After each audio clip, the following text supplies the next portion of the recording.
Tudo o que nos afasta de nós mesmos deve ser descartado nessa vida.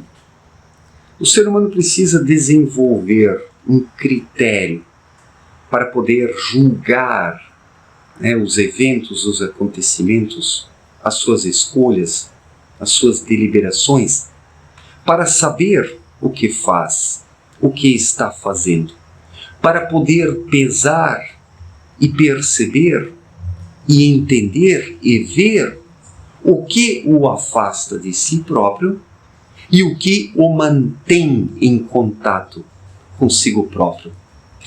As pessoas foram desviadas do caminho individual, de suas vidas, de seus destinos, por uma carrada de influências externas, ideologias, pelo marketing, a propaganda, os prazeres, a sensualidade, a ideia de uma vida fácil.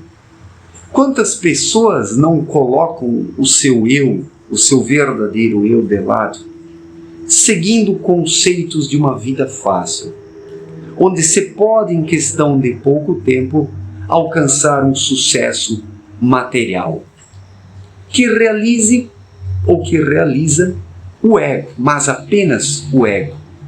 Não que não se deva buscar as questões materiais, eu repito isso a cada instante, mas o problema é quando a busca material desvia o ser humano de si próprio, do seu caminho, do seu destino, e faz com que passe a ter uma vida sem sentido.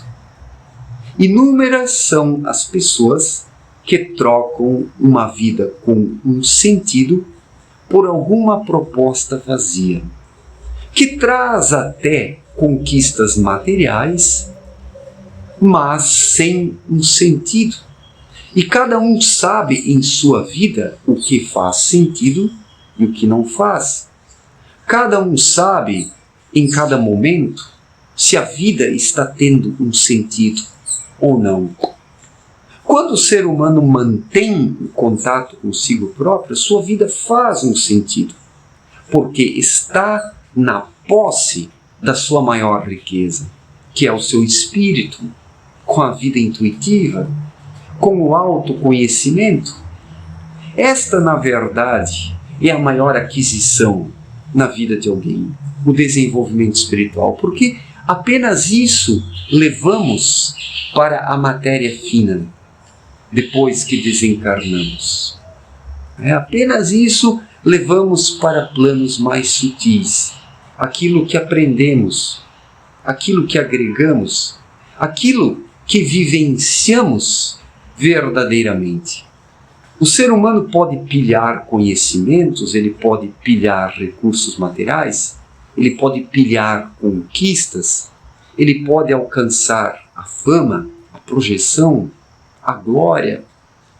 Mas se ele não aprender nada com isso, se ele não viver verdadeiramente em contato consigo mesmo, nada disso vai contribuir para a sua vida, no mundo pós-morte. Conforme Abdrushim explicou em sua obra Na Luz da Verdade, aquele que não desenvolve o seu olhar espiritual, aquele que não abre o seu olhar espiritual ao longo da vida terrena aqui, por meio da intuição, ele desencarna e vai para algum plano, permanecendo neste por um tempo maior ou menor, cego, surdo, mudo e incapaz de se mover.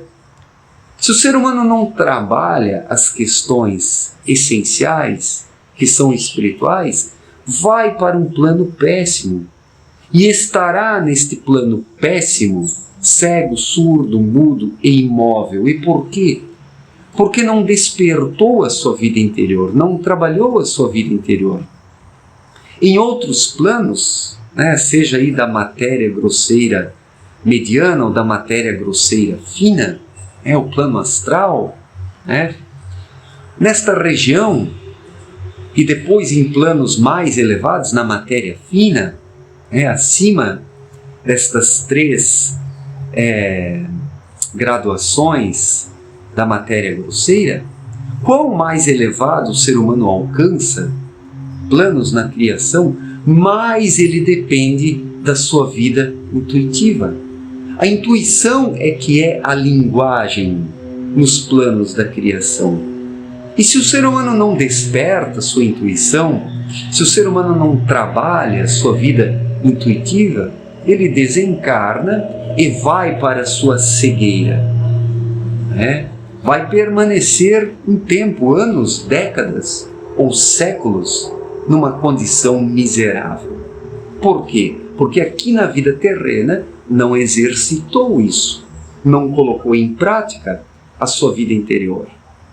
Para enxergar em outros planos, com a alma, o ser humano já precisa aqui, na matéria grosseira, densa, despertar o espírito que está dentro da alma.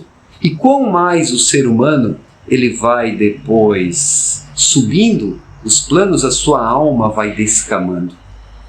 Camadas da alma vão se soltando, até que por fim reste apenas o espírito que volta para o mundo espiritual. Esta é a trajetória do ser humano, que saiu do plano espiritual, atravessou o plano ideal, atravessou a matéria fina, a matéria grosseira, e encarnou aqui na mais densa das materialidades, com a responsabilidade de trabalhar dentro de si, todas as faculdades pertencentes ao núcleo que é o espírito. Quando o espírito desperta e as suas faculdades são trabalhadas corretamente, depois o ser humano paulatinamente ascende esses planos e retorna para a pátria espiritual. Mas para promover este retorno, o ser humano não pode permitir que nada o afaste de si próprio. Quando falo de afastar de si próprio, falo do núcleo, do espírito, que é o verdadeiro eu. Tudo que afasta o ser humano de si próprio, do seu núcleo, do seu verdadeiro eu, do seu espírito, precisa ser descartado. Não que o ser humano não possa adquirir bens materiais e desfrutar algumas comodidades, alguns prazeres numa certa medida. Não que o ser humano não possa desfrutar essas coisas, mas não pode se entregar a elas cegamente, de tal modo que apenas a mente vigore com as suas fantasias, encapsulando e sufocando o espírito. Porque quem se entrega cegamente à mente, depois, quando desencarna, estará cego, surdo, mudo e imóvel. Por quê? Porque apenas ficou na casca, que é a mente. A mente é uma casca, é a superfície. Aquele que é apenas um ser mental está na cavidade externa do seu ser.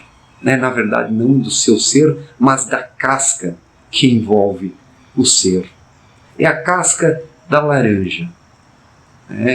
E as pessoas estão apenas nesta casca externa, deixando-se afastar de si mesmas pelas influências externas que excitam a mente.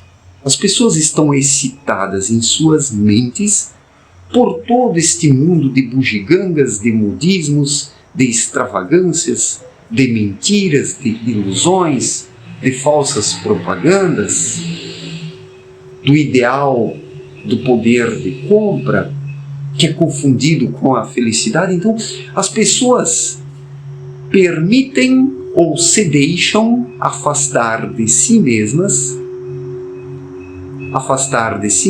por todas essas influências externas que excitam a mente, e a mente se deixa excitar por essas coisas e passa a tomar essas coisas como referência. Vejamos só o absurdo. Essas extravagâncias externas é que se tornam a referência da maioria das pessoas. E isso precisa ser descartado.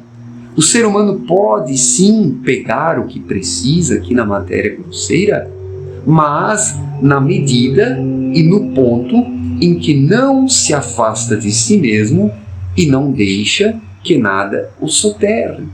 Isso é o equilíbrio entre o espírito e a matéria, de um espírito que busca nas experiências aqui na matéria grosseira mais densa o seu desenvolvimento, o seu amadurecimento, o seu refinamento.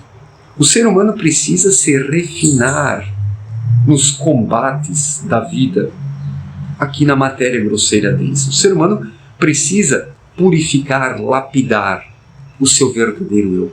Mas quando ele coloca o verdadeiro eu de lado, seguindo influências externas que excitam o cabeção, mas o próprio cabeção é que busca por essas influências externas e depois ainda quer se vitimizar quando colhe o karma, é por seguir todas essas influências externas que a chama espiritual ela enfraquece. Ela enfraquece ao ponto da maior parte das pessoas nem mais pressentir e desconfiar o que seja o espírito. Espiritualmente, a maioria esmagadora da humanidade está morta, está num sono profundo. A maioria das pessoas não ouve mais a intuição, mas apenas os sentimentalismos sensualistas, os prazeres, a busca pelos prazeres. Essa busca pelos prazeres gera sentimentalismos, isso é confundido com a intuição, são fantasias produzidas pela própria mente que agem sobre os impulsos do corpo, mas isso não tem nada a ver com a intuição. Isso gera, sim, sentimentalismos, mas é algo muito longe e distante dos sentimentos intuitivos. É nos sentimentos intuitivos que está a verdadeira vontade. E quanto mais o ser humano trabalhar esta verdadeira vontade, melhor ele vai enxergar, ouvir e perceber as coisas no mundo pós-morte, assim que desencarnar. Quem não trabalha essas questões essenciais dentro de si, depois se encontrará cego, surdo, mudo e imóvel no mundo pós-morte, tendo que trabalhar lentamente as questões interiores para começar a enxergar, ouvir, caminhar e sentir as coisas.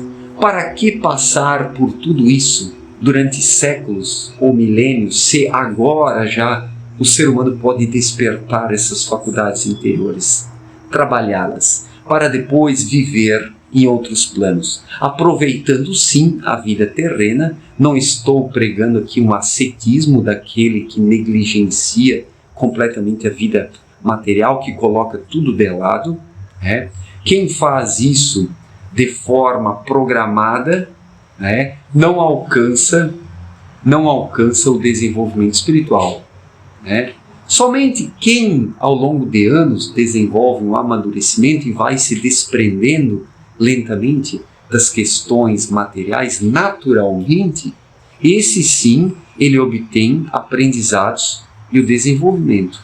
O desenvolvimento espiritual precisa ser algo natural, não pode ser uma coisa forçada pela mente. Quantos pseudo-monges existem por aí que praticam uma renúncia artificial das questões da vida? Não, o ser humano precisa pegar aqui o que precisa, apenas na medida certa, sem exageros, deixando-se orientar pelo espírito e não pela mente.